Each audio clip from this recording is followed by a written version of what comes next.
कि बीएसपी का दूसरी बार तीसरी बार लगातार सत्ता से बाहर रहना हो जाएगा। क्या क्षेत्रीय पार्टियों के लिए एक बहुत बड़ी चुनौती हो गई है? मतलब यूपी में अगर हम देखें तो कांग्रेस तो खत्म दिख ही रही है, बीएसपी का भी इस तरह से मायावती का एकदम जीरो हो जाना। बिल्कुल, अगर तीसरी बार बीएसपी की स्थिति यह हो रही है तो बीएसपी के लिए तो बहुत बड़ा चैलेंज है।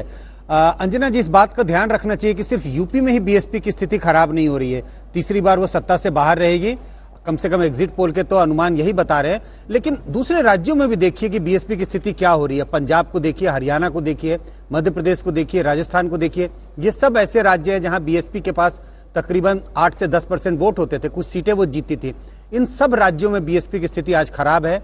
तो बीएसपी के लिए एक संकट भी नहीं आई थी इस बार। बिल्कुल, आप चित्रा जिस बात का आप जिक्र कर रही है, ये सब हमने पिछले 3 महीने 6 महीनों में देखा कि जिस तरह से बीएसपी की सर्वे सर्वा मायावती चुनाव में कैंपेन करती थी, आक्रामक होती थी, ऐसा कुछ देखने में को नहीं मिला। और बार बार इस बात का जिक्र होता था कि क्या बीएसपी और बीजेपी में कोई सांठगांठ है। उस पर मैं कुछ प्रश्न चिन्ह नहीं उठा रहा, मुझे नहीं लगता कि सांठगांठ है या नहीं है, लेकिन कम से कम पूरे चुनावी जो कैंपेन के पीरियड में तो ऐसा कहीं दिखाई नहीं पड़ा कि बीएसपी है 2017 के मुकाबले भी। तो उसका वोट कहां शिफ्ट होता हुआ आपको नजर आ रहा है?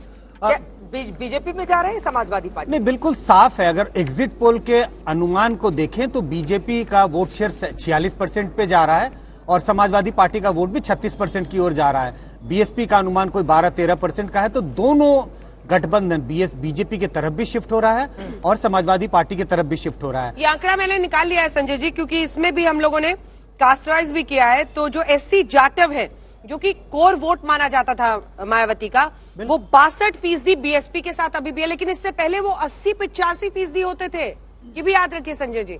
और 21 हो गई है बीजेपी, जो कि पहले बहुत कम रहती थी। जाटव कोर वोटर्स में, मैं नॉन जाटव्स की बात नहीं कर रही हूँ दलित में, मैं जाटव्स की बात कर रही हूँ। जाटव जो कि 80 से 85% जाते थे मायावती के साथ, उनमें से 21% अब बीजेपी की तरफ है और 62% सिर्फ मायावती के पास है। जबकि नॉन जाटव में, अगर आप अंजना जी सिर्फ जाटव की बात नहीं करें, आप जिसका जिक्र अभी करने वाली हैं, नॉन जाटव दलित को देखें, उसमें तो बहुत बड़ा 51%, बहुत बड़ा शिफ्ट है बीजेपी की तरफ। हालांकि पिछली बार भी आपने पीएससी में बताए थे आंकड़े की नॉन जाटव पहले से ही बीजेपी की तरफ जाने लगे हैं पिछले 1-2 चुनाव से। लेकिन इस चुनाव में अगर जाटव, जो कि कोर वोट बैंक है मायावती का, वो भी अगर बीजेपी की तरफ 21% शिफ्ट कर रहा है तो ये बहुत बड़ा संकेत है। एक बार नॉन जाटव जो एससी है वो बता दे, 51% बीजेपी की तरफ नॉन जाटव जो दलित है, वहीं पर बीएसपी की तरफ सिर्फ 15 बैच जाते हैं। आप सोचिए, 15, 27% बल्कि समाजवादी पार्टी की तरफ जा रहे हैं।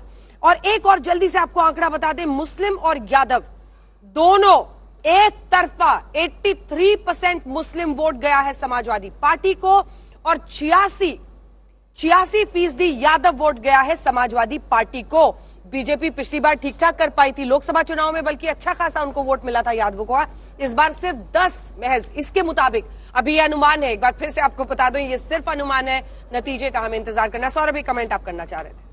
जाटव वोट की जहां तक बात है, आपको ये देखना होगा कि बीजेपी लगातार ये मैसेज देने में सफल हुई कि यदि जाटव मुलायम सिंह यादव की स्थापित की हुई अखिलेश यादव की पार्टी को रोकना चाहते हैं, तो उन्हें दिख रहा है कि मायावती फाइट में नहीं है और अगर उनको लोकल डोमिनेंस रोकना है, जाट वर्सेस जाटव, जाटव वर्सेस यादव, तो बीजेपी उनके लिए एक ऑप्शन है। पॉइंट 1। दूसरा, बीजेपी लगातार Jatav leadership, specific caste specific leadership भी बिल्ड करने की कोशिश कर रही है।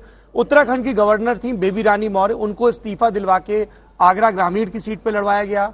पुलिस कमिश्नर थे कानपुर के असीम अरुण, उन्हें इस्तीफा दिलवा के कन्नौज सदर की सीट पर लड़वाया गया। और तीसरा, सोशल वेलफेयर स्कीम्स का तो मामला है ही। यादव वोटों के मामले में कई मिले जिन्होंने कहा कि साहब, जब बालाकोट हुआ था तब हम हिंदू थे, लेकिन फिर हमारे ऊपर ये टैगिंग हुई कि हम कास्ट लाइन देख के ही वोट डालते हैं। और एक ने यह भी कहा कि हम बीजेपी को वोट दे भी आते तो भी लोग मानते नहीं, इसलिए अच्छा है कि हम विधानसभा चुनाव में अपनी पेरेंट पार्टी की तरफ लौटे, इसलिए वहां। सुधांशु जी, एक कमेंट जल्दी से आप। बेबी रानी मौर्य को यहाँ लड़ाने पर भी बहुत सारी अटकलें लगाई जा रही हैं। देखिए, मैं सिर्फ ये कहना चाहूंगा कि आपका एग्जिट पोल जो दिखा रहा है, तो सिर्फ भारतीय जनता पार्टी एकमात्र पार्टी है जिसको सभी वर्गों में अगड़ा, पिछड़ा और अनुसूचित जाति, और उसमें लगभग सभी जातियों में बाय लार्ज वोट मिल रहा है। तो ये दर्शाता है कि हम सर्वग्राह्य सर्वस्पर्शी एक सर्वमान्य पार्टी के रूप में उभर रहे हैं, यदि आपके एग्जिट पोल को सही माना जाए। एक अपना दल का उम्मीदवार मुस्लिम छोड़ दीजिए सर, तो आप एक कैंडिडेट नहीं, आप मुस्लिम कम्युनिटी का रिप्रेजेंटेशन कर रहे हैं। बहुत अच्छा सवाल है। आप हर बार वहीं पर आकर बहस अटकती है। अंजना जी, अरे बहस में एक आपको योग्य आदमी नहीं मिलता है। अरे सुनिए तो अंजना जी, ये बताइए, आपको पता है करते हैं सर। अरे सुनिए तो, आपको पता है हमारे साथ माइनॉरिटीज आती हैं तो हम कैसे आग खड़े होते हैं? गोवा में 40 में 12 क्रिश्चियन दिए हमने, बताइए किसी पार्टी ने दिए? हम गोवा जैसे नहीं देते हैं, बना पाते हैं। तो हमें विश्वास है कि जैसे गोवा में क्रिश्चियंस ने हमारा साथ दिया, एक समय आएगा जब इन लोगों के माया जाल से यह बात समझ में आएगी। अगर ऐसी बात कहें तो हमारे 3 राज्यसभा सांसद मुस्लिम है, बोलिए इनकी पार्टी में कितने दिए राज्यसभा में इन्होंने? इससे इस आधार पर नहीं होता है।